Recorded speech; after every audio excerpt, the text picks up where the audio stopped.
Le monde s'est mis en pause en 2020. De retour sur le site de Tony Sérac-Lyon, il faut composer avec notre impatience et la crainte de ne pouvoir mener à terme cette nouvelle mission.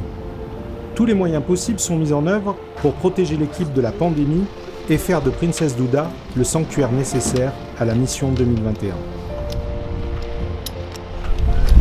Ça doit passer dans le canal, ça peut être comme des pavés, hein, c'est comme des petites dalles ou oui, des mais pavés. si ça s'étend sur combien d'heures ça? Tu sais, sur 1 mètre, hein, Ah oui, 2 d'accord. mètres max. Je regardais plutôt vos dessins en premier, après je...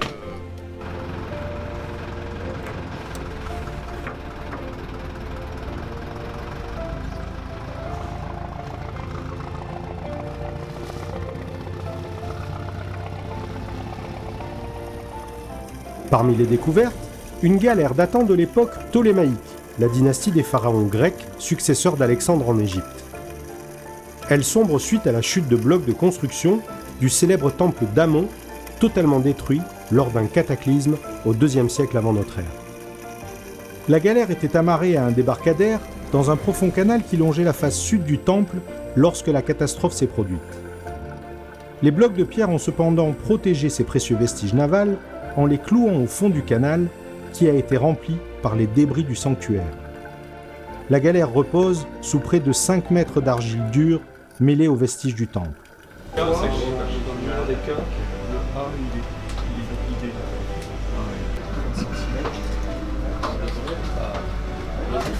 C'est quelle taille 1 mètre par 80 et 80 de profondeur.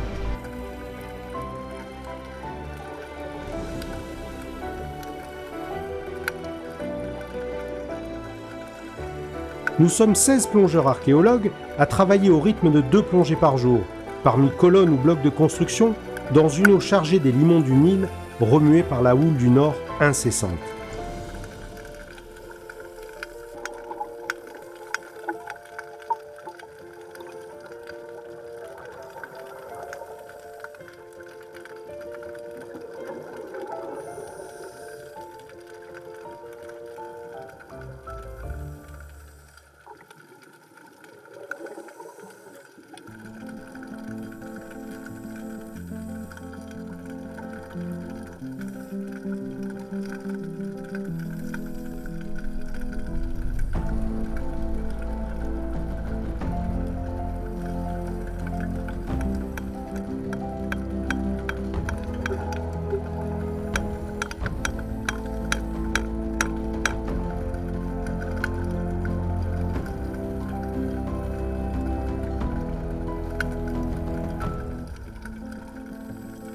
Sur un autre secteur de la ville, un tumulus, longue butte de terre de 60 mètres de long et 3 mètres de haut, s'étendant le long du canal d'entrée du nord-est, a révélé les vestiges d'une vaste zone couverte de riches offrandes à connotation funéraire grecque.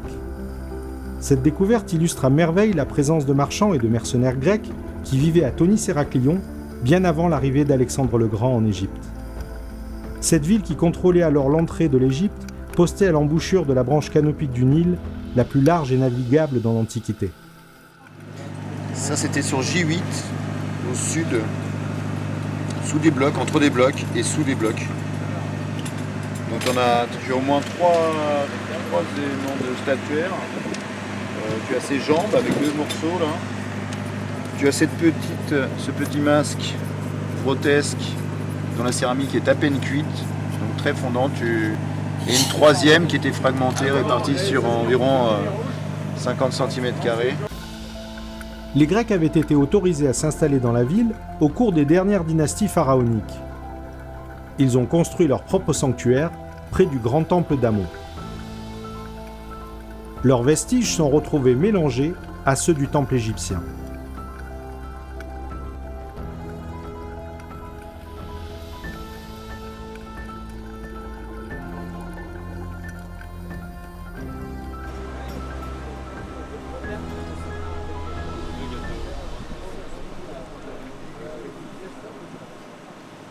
Parfois, des objets insolites sont mis au jour. Aujourd'hui, c'est un canapé de banquet ou cliné dont le bois préservé du temps et des éléments va dévoiler la finesse de son travail et un assemblage des plus complexes.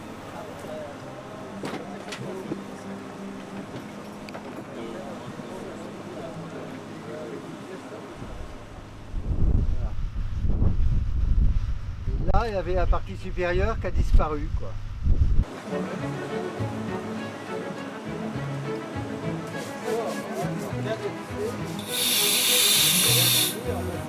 On pouvait croire que c'était de la récupération beaucoup plus tardive sur des petites colonnes, de destruction, etc. Mais pas du tout. Et l'offrande était dedans. C'est formidable.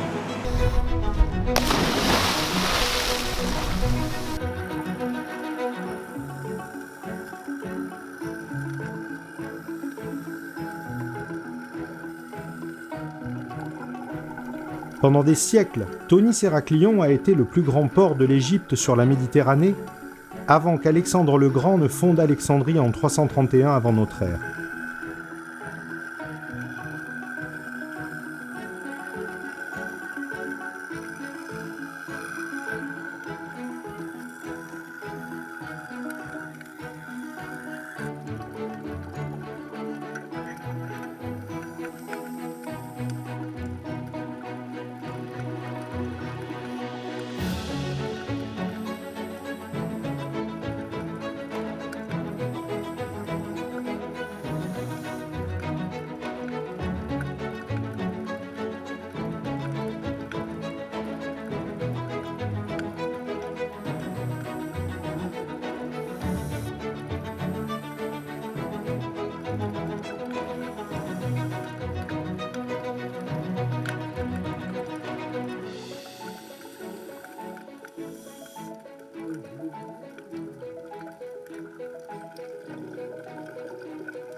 Chaque plongée apporte son lot de découvertes.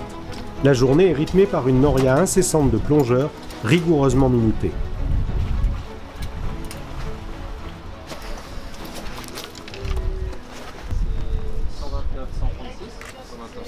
On regardera bien les grands plus aussi. C'est celle qui était près du bloc évidé, donc il se maintient pour l'instant de près.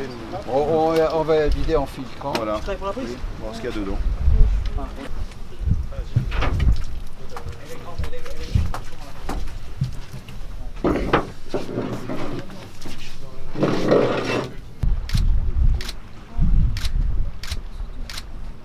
Ça c'est Voilà. fort, là, Voilà. et là c'est les résidus. Enfin, les Voilà. résidus, ouais. Il n'y a plus rien dedans pour ramasser ou...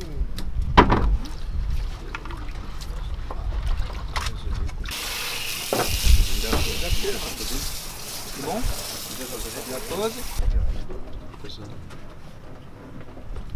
Cette matière, regarde. Ça pourrait être les ailes de russe, mais déployées, mais on voit le retour ici, peut-être. Ce qui est bizarre, c'est que c'est des deux côtés, donc c'est pas logique. C'est parti d'une amulette qui protégeait Pharaon, il faut voir. À bord, le reste de l'équipe, au total une trentaine de professionnels pluridisciplinaires, étudie les découvertes et analyse les données recueillies.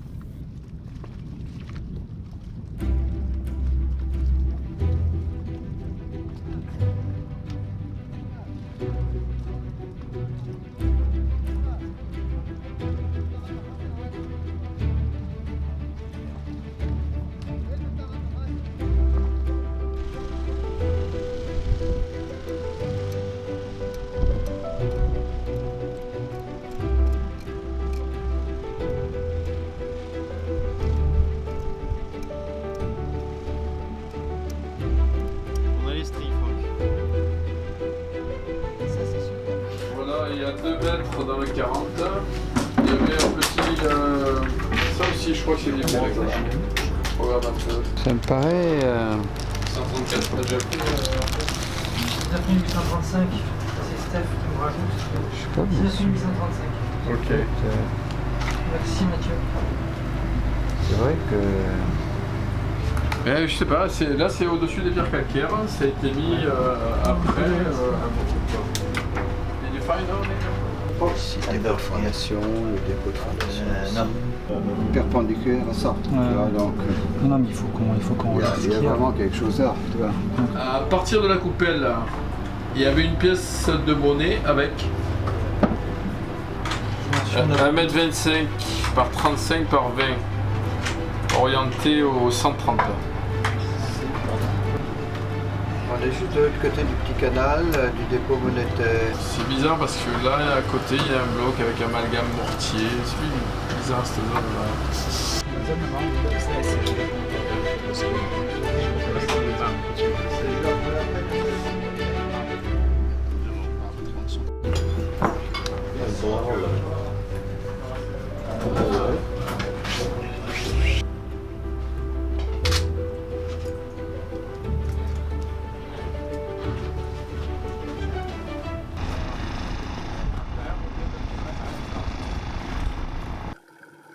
Des phénomènes naturels conjugués à une lente élévation du niveau de la mer, d'environ 10 cm par siècle, et d'une lente subsidence des terres avaient fragilisé toute la région de terre basse.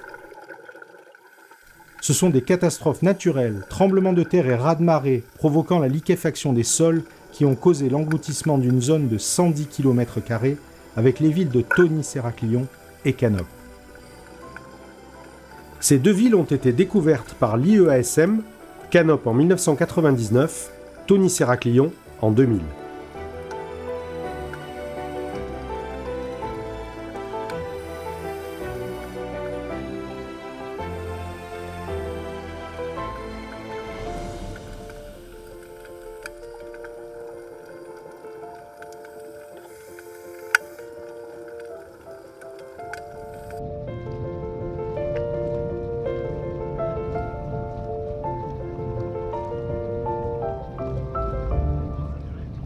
Depuis lors, l'équipe de l'Institut européen d'archéologie sous-marine, grâce au soutien de la Hilti Foundation, fouille ces deux cités englouties, véritables Pompéi sous-marines.